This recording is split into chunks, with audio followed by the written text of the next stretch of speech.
Marvel's Defenders. I've been waiting for this for a very long time. I wanted to see these characters come together, and so we finally get it in this season. I just finished watching it because I'm in India. I saw it from 1 p.m. to 8 p.m. 7 hours of constant binging, no breaks in the middle. And let's talk about it. And without giving any spoilers, because this is a really early review, this is about the four heroes that we've seen earlier coming together to fight a big common enemy. We've seen Daredevil take on other villains, we've seen Jessica Jones take on Kilgrave, we've seen Luke Cage take on criminals in Harlem, and we've seen Iron Fist take on the Hand. And now they all have to unite to defeat a villain who is played by Sigourney friggin' Weaver. Sounds really awesome so far. And it is. The Defenders was a great time from start to finish. This was a complete blast to watch. A ton of fun had in this particular season. I really love what they did. Seeing these four heroes come together was fantastic. I can't wait to see what they do next with them. And the best part of this entire show for me is the dynamic with these characters. These are characters who are very, very different. Daredevil is a righteous kind of vigilante. He wants nothing to do with this. He is clearly at a point after Daredevil Season 2 where his character is in places. If you've seen Daredevil Season 2, you know what I'm talking about. Jessica Jones is, of course, your alcoholic as always, and she also wants nothing to do with this, and her attitude is very different. Luke also wants to do all he can to protect Harlem, and he doesn't want to be in a team, and Danny Rand is on his own thing, and he doesn't want a team either. And bringing these four together is kind of like bringing in four bombs together, because these are four elements that just do not mix up. And yet, despite all of that, the show brings them together in a very believable way and in a way that you start caring for them a lot as things start to happen. And I really like the camaraderie that they had. I thought performance-wise, everybody in this season was fantastic. The standouts in particular being, once again, Kristen Ritter as Jessica Jones. Her first season was fantastic and she was amazing in that. She was brilliant in this. Her dialogue is really good, and Kristen Ritter is phenomenal in this role. Charlie Cox is once again fantastic as Daredevil, proving once again that he was a brilliant casting choice. Mike Colter is also fantastic as Luke Cage once again, and Finn Jones actually does a really good job in this. He's much better in this than he was in Iron Fist Season 1. That's probably due to better writing. This definitely has better dialogue. He's not spending each episode saying, I am the Iron Fist, I am the sworn enemy of the Hand, I am the protector of Kunlun. He says it a few times though, can't help it. And the show calls him out on that. And there are certain jokes made about all of these characters as the season proceeds. And it makes the season pretty self-aware. Whenever there's something about Daredevil that particularly sticks out, or Jessica Jones, or Luke Cage, or Iron Fist, the show is wise enough to make a joke about it and to call it out for what it is. And I thought that was hilarious. That's, again, really well done. This show is directed in a very interesting way. There's no one director. There are different directors,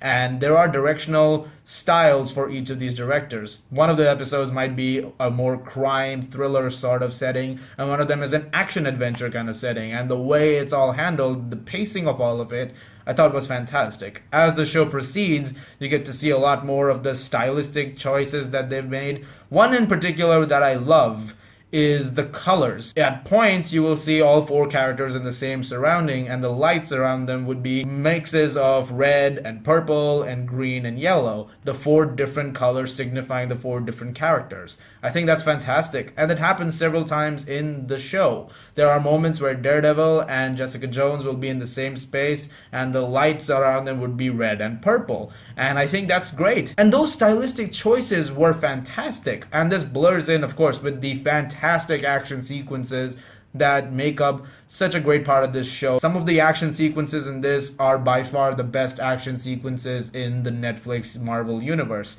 and I really loved some of the more one-take stuff they did. There is once again a hallway sequence, as you may have seen in the trailers. It's teased in it, and it's fantastic. The entire sequence is brilliant, and I loved every single second of that particular scene. I can't talk enough about those action sequences. More precisely, I can't talk more about the action sequences because if I had to, that would be heading into spoiler territory, and I don't want to do that because early review and stuff. And like I said, this show is extremely well written. The dynamics, again, between all the characters is fantastic. It's nice to see side characters from other shows also in this particular show. Like, you have Misty Knight, you have Claire, of course, because she is the catalyst. She's like the Nick Fury of the Netflix universe. She has all four characters under her. She knows who each of these characters are, so it's kind of cool to see her in the middle of all this, like, oh, I know you. She doesn't say that, but it's just cool that, I know everybody here for some crazy reason. And that's kind of cool. And that just really helped take that chemistry between the four leads forward. I actually tried describing this to a friend of mine, and I said it like, if this was Avengers and Age of Ultron, if they combined both those to make an R-rated film, this would be it. Like, this is exactly what it is. It's like they combined Age of Ultron and the Avengers both together, and you have now this this season, and they just put an R, and they just gave it an R rating, and that's exactly what you're looking at in this, and that's awesome. I love the fact that they've done that. Make no mistake though, this is not like the Avengers. In the Avengers, there were differences between members of the team. Like, you know how in the Avengers there's that argument scene before Loki starts wrecking stuff on the helicarrier? Before that happens, there is that great argument scene, right? Imagine that happening for a chunk of a season between characters who are in a team. That's this. And the dialogue is very crisp, and it's really well delivered. And it really helps build up the repertoire between these characters. There is also another character in this show that I had no idea about. There were some hints about it, which I think were given in some trailers. I really kept away from all the marketing. But there is someone in this particular series which I thought surprised me. It really took me off guard. Some people will know who it is going in, and some people will not, but their appearance in this, and they have a role to play in this entire season, I thought it was really cool. I really liked what they did with said character as it went on, and there was some very good plot moments with this particular character. And another thing that this show really added on is these dark moments that are within all of the characters. There is a lot of moments where Matt Murdock has feelings he wants to express, things he wants to say to the other characters, and moments where you see the internal conflict within him because of those season 2 Daredevil events.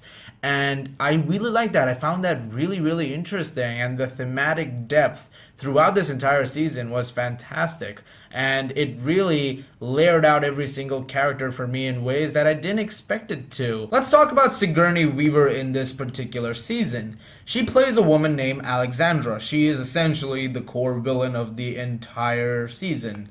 She is great.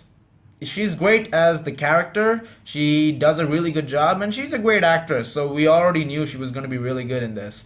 The character, however, her motivation and the execution, I could have gone with a little better. And that's my biggest negative of this entire season, is that the villain handling could have been a lot better. It's not terrible, but if it was as good as all the other stuff that I just mentioned, this show would be a masterpiece. It would be perfect in every single way. The musical score also is really good. I didn't touch on that much, but it's also fantastic, and they did a really good job making it really cinematic.